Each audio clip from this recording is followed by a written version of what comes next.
नमस्कार विद्यार्थी मित्रांनो, स्वागत आहे तुमचं गणित शिकूया या यूट्यूब चॅनलमध्ये.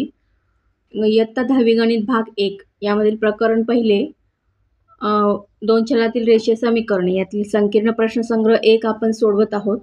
त्यातील प्रश्न क्रमांक 3 मधील 3 उदाहरणं आपण सोडवलेली आहेत. या व्हिडिओमध्ये आपण उरलेली उदाहरणं बघणार आहोत. चला तर मग सुरू करूयात व्हिडिओला. हे चौथा प्रश्न काय सांगितलाय, 3x - y - 2 = 0 आणि 2x + y = 8. आता यामध्ये पण आपल्याला हा आलेख पद्धतीने सोडवायचा प्रश्न असल्यामुळे x आणि y च्या किमती आपल्याला यामध्ये काढून घ्यायच्या आहेत. तर इथे बघा, आता तुम्हाला 3x - y = 3x - y - 2 = 0 म्हणून y = -3x + 2 म्हणून y = 3x - 2. हे समीकरण कसं तयार झालं हे तुम्हाला माहित आहे. आता आपल्याला काय करायचं आहे, इथे मी x च्या किमती घेऊन y च्या किमती काढलेल्या आहेत. तर तुम्ही हे आता मी तुम्हाला हे कसं केलं ते एक्सप्लेन नाही करणार, फक्त तुम्ही हे बघा आणि ते तुमच्या लक्षात येईलच, म्हणजे कारण ह्या आधी आपण त्याची बरेच उदाहरणं सोडवलेली आहेत. हे व्हिडिओ पॉज करून तुम्ही बघू शकता, म्हणजे तुम्हाला लिहून घ्यायलाही सोपं पडेल आणि लक्षात यायलाही सोपं पडेल.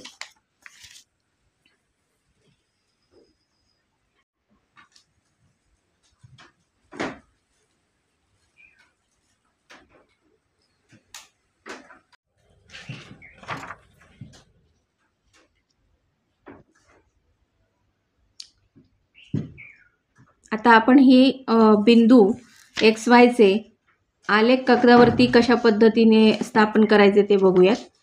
आता हे बघा, इथे हा मी एक आलेख कागद घेतलेला आहे. आता हा छोटा यासाठी घेतला की तो आलेख त्याच्यावर हे मोबाईलवरती एवढं मोठ्या प्रमाणात ते येत नाही, पिक्चर कॅप्चर होत नाही, म्हणून मी हा छोटा आलेख कागद करून घेतलेला आहे. आणि आपले जे बिंदू दाखवायचे ते पण खूप छोटेच आहेत, त्याच्यामुळे मी या पद्धतीत ते घेतलेलं आहे. तर हे बघा, आता पहिलं जो समीकरण आहे आपलं 3x - y - 2 = 0. तर याचे x आणि y चे बिंदू काय आहेत, पहिल्या समीकरणाचे x y 1 1 1 1 म्हणजे बघा, आता हा x अक्षावरती 1 y अक्षावरती 1 म्हणून मी इथे हा बिंदू घेतला आणि त्याचे निर्देशक इथे लिहिले. दुसरा आहे 2 आणि 4, मग हा 2 इथे x अक्षावरती आणि 4 हा y अक्षावरती इथे, म्हणून हे इथे बिंदू निर्देशक केले, हा बिंदू इथे.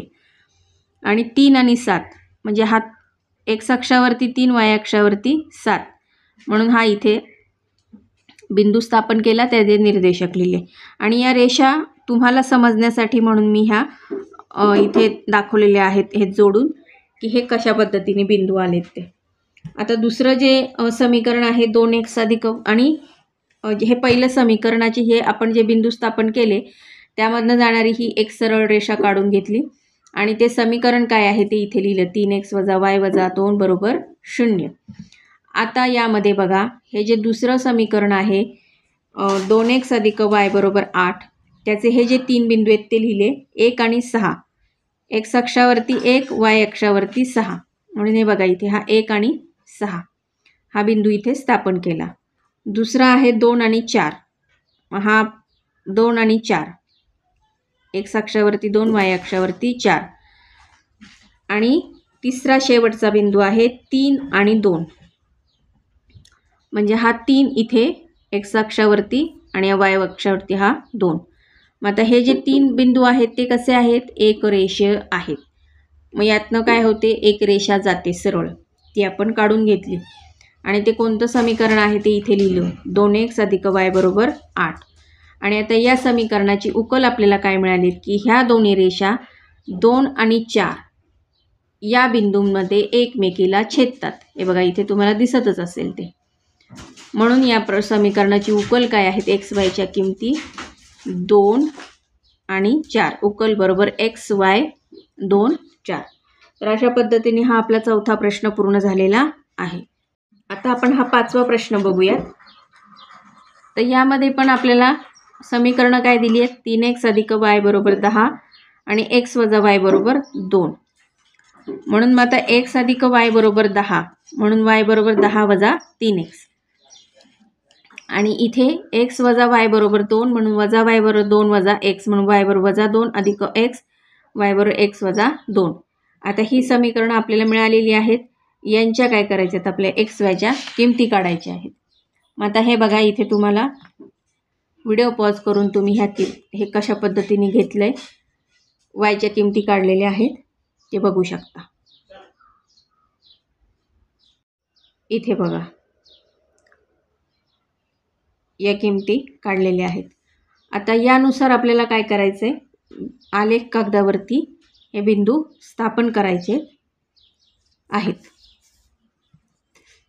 आता हे बघा हा आलेख कागद, प्रमाण घेतले दोन्ही अक्षावरती 1 सेंटीमीटर बरोबर 1, प्रमाण तेच आहे, ते बदललेलं नाही. आणि आता हा दिसत असेल बघा, हे बिंदू काय आहेत,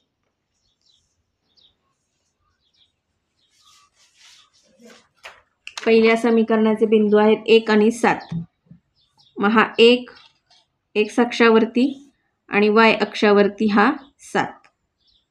म्हणून हे बघा, हे इथे हा बिंदू घेतला, त्याचे निर्देशक इथे लिहिले. पुढे बघा 2 आणि 4. मग आता x अक्षावरती 2, y अक्षावरती 4. हे बघा, हे इथे तुम्हाला दिसत असेल, याचे हा बिंदू आणि त्याचे निर्देशक. आणि 3 आणि 1 म्हणजे हा 3 x अक्षावरती आणि y अक्षावरती 1, म्हणजे हा बिंदू इथे घेतला आणि 3 आणि 1 हा इथे त्याचे निर्देशक लिहिले. आता इथे हे बघा, त्या समीकरण कोणत्या समीकरणाचे आहेत, हे 3 एकरेषीय बिंदू, ते समीकरण लिहिले आणि त्यातनं जाणारी एक सरळ रेषा इथे काढलेली आहे. आता दुसरं जे समीकरण आहे त्याचं काय आहे, 1 आणि वजा 1, म्हणजे हा 1 x अक्षावरती वजा हा 1 y अक्षावरती, म्हणून हा बिंदू इथे घेतला. त्यानंतर 2 0 म्हणजे 2 x अक्षावरती y अक्षावरती 0, म्हणून हे इथे त्याचे बिंदू स्थापन केले. आणि पुन्हा 3 1 आलेलं आहे, ते इथे स्थापन केले. 3 आणि 1 म्हणजे x अक्षावरती 3 y अक्षावरती 1 हा इथे. आणि या 3 बिंदूंमधून जाणारी एक सरळ रेषा काढून घेतलेली आहे. आणि हे कोणत्या समीकरणाचे ते समीकरण इथे लिहिलेलं आहे. आता ह्या ज्या दोन रेषा आहेत त्या ह्या 3 आणि 1 ह्या बिंदूमध्ये एकमेकींना काय करतात, छेदतात. म्हणून मग या समीकरणाची उकल आपल्याला काय मिळालेली आहे, x y 3 1. तर विद्यार्थी मित्रांनो, मला अशी आशा आहे की आपण जे हे 5 प्रश्न सोडवलेले आहेत, म्हणजे प्रश्न क्रमांक 3 मधले 5 उपप्रश्न जे सोडवलेले आहेत आलेख कागदावरती, ते तुम्हाला लक्षात आले असतील. तर तुम्हाला एक सूचना करायची आहे की मी हे जे छोटे छोटे आलेख पेपर घेतला, तुम्ही असे घेऊ नका. तुम्ही व्यवस्थित मोठ्या आलेख पेपरवरतीच तुमचे आलेख काढा. मी हे व्हिडिओच्या अनुषंगाने, म्हणजे व्हिडिओमध्ये जास्त मोठे घेतले की ते दिसत नाहीत म्हणून, आणि ते म्हणजे व्यवस्थित तो व्हिडिओ येत नाही, म्हणून मी हे अशा पद्धतीने त्याचं ॲडजस्टमेंट केली आहे, फक्त तुम्हाला कळण्यासाठी म्हणून. तर तुम्ही असा प्रकार करू नका. तुम्ही व्यवस्थित मोठ्या आलेख कागदावरतीच ते काढा आणि तशीच तुमची सवय राहू द्या, कारण पेपरमध्ये तुम्हाला परीक्षेत मार्क आहेत. तर मला अशी आशा आहे की तुम्हाला हे समजलं असेल. आजच्या तर अशा पद्धतीने आपला प्रश्न क्रमांक 3 पूर्ण झालेला आहे. आजच्या व्हिडिओमध्ये आपण इथेच थांबूयात. भेटूयात पुन्हा पुढच्या व्हिडिओमध्ये. तोपर्यंत नमस्कार, धन्यवाद.